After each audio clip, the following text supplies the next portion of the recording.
My name is Odell. I left the Navy as a first-class gunner's mate, E6. The one that still sticks with me, among several, was the first time we actually went on patrol and were shot at. We had come into Vietnam.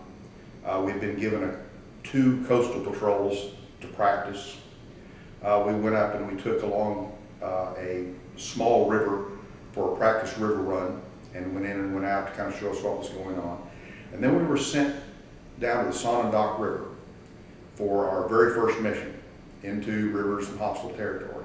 They told us what to watch for and what to do. At this time, none of us had ever been shot at, none of us had ever been under fire, none of us had ever fired back.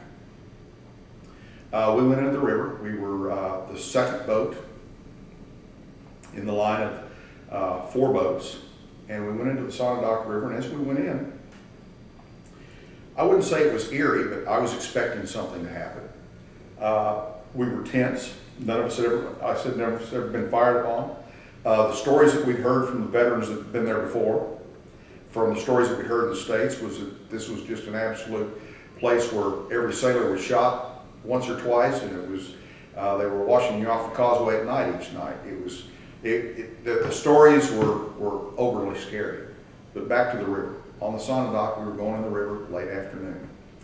Sun was going down, mid-January. And as we went into the river, it was just all quiet. You could hear the engines of all the boats going. You could hear the radio traffic down below, and everything just seemed, but everybody was tense.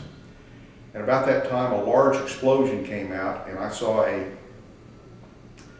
this thing strike through the water, something go through the water and hit our side, and the whole side of the boat, just this huge explosion, blew our boat to the side a bit. Smoke came billowing up. I was up in the gun tub, came billowing up through the gun tub and around where the officers were down below. I thought everybody down below had been killed. I immediately started firing my .50 calibers without even thought of where, but I looked over where I thought the person had been that fired.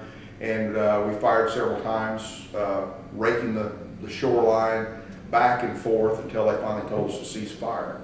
At that time, they went down and looked, and there was a large hole, a good 2 foot by 1 foot in the side of the boat right at the water line, and we were taking on water. The really horrible thing about this was that it had gone through our reefer, our refrigerator and freezer unit, which was a small unit that we kept all our food and drinks in. Well, the whole inside of the cabin was covered with hot dogs and meat and busted up soft drink cans. No one was hurt, thankfully. I stayed on my guns, watching, make sure everything was okay. Down below, they were repairing, putting a patch over the hole so that we could be towed out to the LST and fixed. Luckily, none of our engines were hurt, so we were able to stay underway. Our engineman, radarman, quartermaster all patched the hole, got everything underway. I stayed at my gun, the bosun mate stayed at his gun, and we started out the river.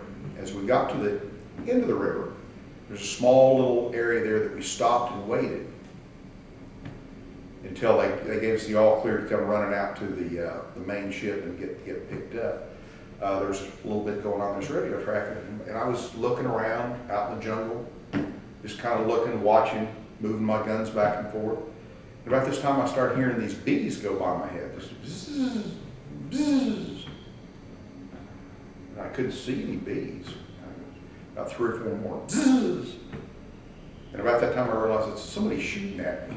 These are bullets going by my head. So I immediately got down, and I remember thinking it was the craziest thing that I still can't remember. I said, somebody's trying to kill me. And of course there was. They were all out there doing it. But when I kind of got an idea of where this guy was, I opened up on him. And by that time, we were moving out of the river, got out of there. Still to this day, I still remember sitting there listening, with my head up as high as I could, trying to figure out what that buzzing was that was going by my head, as close, just really close. And that's always stuck with me, to be a bit more aware of what's going on around you.